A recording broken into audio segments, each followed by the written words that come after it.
Perkenalkan, nama saya Citra Piri dengan NIM 200511030006, dan pada saat ini saya akan menjelaskan tentang sistem informasi geografi dan juga model data spasial serta pemilihan proyeksi dan koordinasi sistem. Sekarang kita tiba pada materi yang pertama, yaitu sistem informasi geografi. Sistem informasi geografi terdiri dari beberapa, yaitu ruang lingkup sistem informasi geografi terbagi atas beberapa, yaitu yang pertama ada input data. Input data merupakan suatu proses yang digunakan untuk dapat memasukkan data spasial maupun data non-spasial. Yang kedua ada manipulasi data. Manipulasi data merupakan tipe data yang sudah dibutuhkan oleh bagian sistem informasi geografi yang mungkin perlu dimanipulasi agar sesuai dengan suatu sistem yang digunakan. Oleh sebab itu, sistem informasi geografi mampu untuk bisa melakukan fungsi edit baik data spasial maupun data non-spasial. Selanjutnya ada manajemen data. Manajemen data itu sendiri, setelah data spasial dimasukkan, maka suatu proses selanjutnya yaitu pengelolaan data non-spasial yang mencakup pengelolaan DBMS untuk bisa menyimpan data yang lebih besar. Selanjutnya ada query dan analisis. Query sendiri merupakan suatu proses analisis yang dilakukan secara tabalur.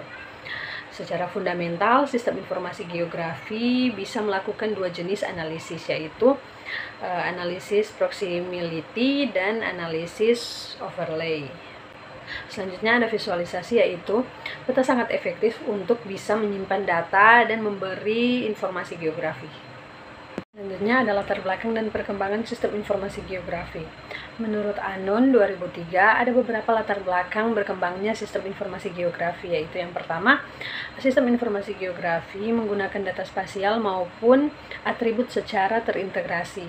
Selanjutnya, sistem informasi geografi dapat digunakan sebagai alat bantu interaktif yang menarik dalam usaha meningkatkan pemahaman mengenai konsep ruang, lokasi, kependudukan, dan unsur geografi yang ada di permukaan bumi. Selanjutnya, sistem informasi geografi memisahkan antara bentuk dan juga basis data.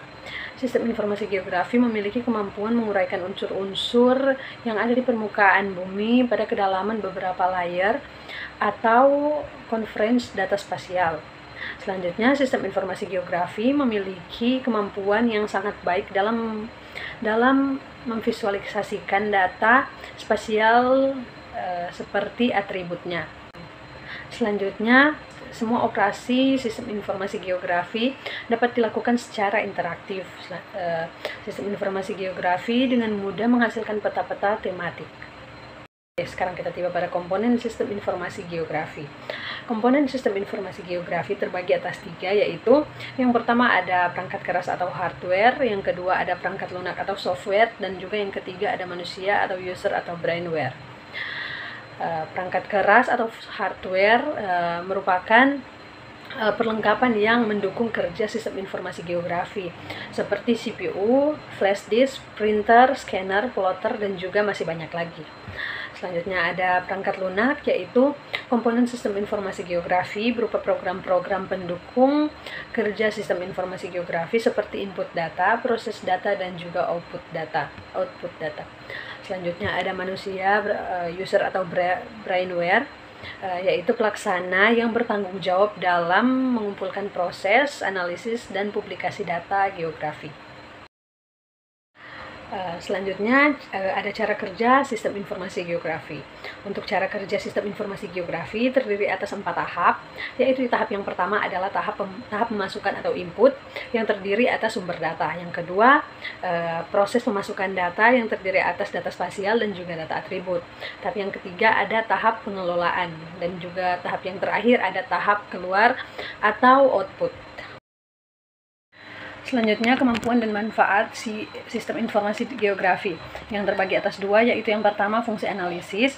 Atribut fungsi analisis terdiri dari operasi dasar sistem pengelolaan basis data, dan perluasnya dapat dirinci sebagai berikut. Operasi dasar basis data yang terbagi atas dua, perluasan operasi basis data dan juga fungsi analisis spasial.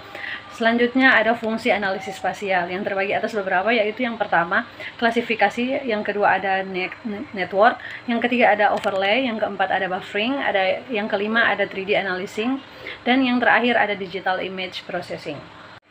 Selanjutnya, manfaat sistem informasi geografi yang terdiri atas beberapa manfaat, yaitu sebagai alat analisis komunikasi dan integrasi antara disiplin ilmu, terutama yang memerlukan informasi-informasi web sciences.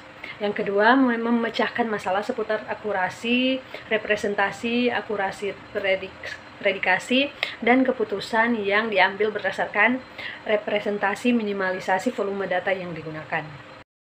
Sekarang kita akan membahas materi yang kedua, yaitu model data spasial serta pemilihan proyeksi dan koordinat sistem. Selanjutnya, pengertian dari data spasial.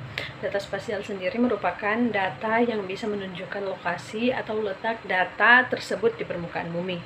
Data spasial memiliki referensi posisi geografi dan digambarkan dalam sebuah sistem titik koordinat. Data spasial juga sering disebut sebagai data geospasial, data geografi, dan geodata. Selanjutnya, sumber data spasial. Untuk sumber data spasial itu sendiri dapat kita temui melalui pengukuran secara langsung maupun pengukuran secara tidak langsung. Data spasial bisa kita dapatkan dari sumber-sumber peta-peta analog, survei dan pengukuran langsung, data GPS, data tabular, dan juga data penginderaan jauh. Selanjutnya, data raster dan vektor serta proyeksi dan koordinat. Data raster merupakan data yang digambarkan dengan struktur grid atau sel atau pixel, di mana setiap pixel menunjukkan satu nilai. Selanjutnya, data vektor merupakan data yang digambarkan dengan titik atau titik yang menghubungkan pada diagram kartesian atau koordinat sehingga membentuk fitur titik, garis, dan poligon. Selanjutnya ada proyeksi. Proyeksi adalah gambaran suatu benda yang digunakan atau yang dibuat rata atau mendatar, yang berupa garis pada bidang datar, pemikiran tentang keadaan masa yang akan datang dengan menggunakan data yang ada sekarang. Sedangkan sistem koordinat adalah suatu sistem yang menggunakan satu atau lebih bilangan atau koordinat untuk secara unik membentuk posisi suatu titik pada unsur geometris lain pada manifold seperti ruang Euklides. Sekian dari pemaparan saya, diucapkan terima kasih.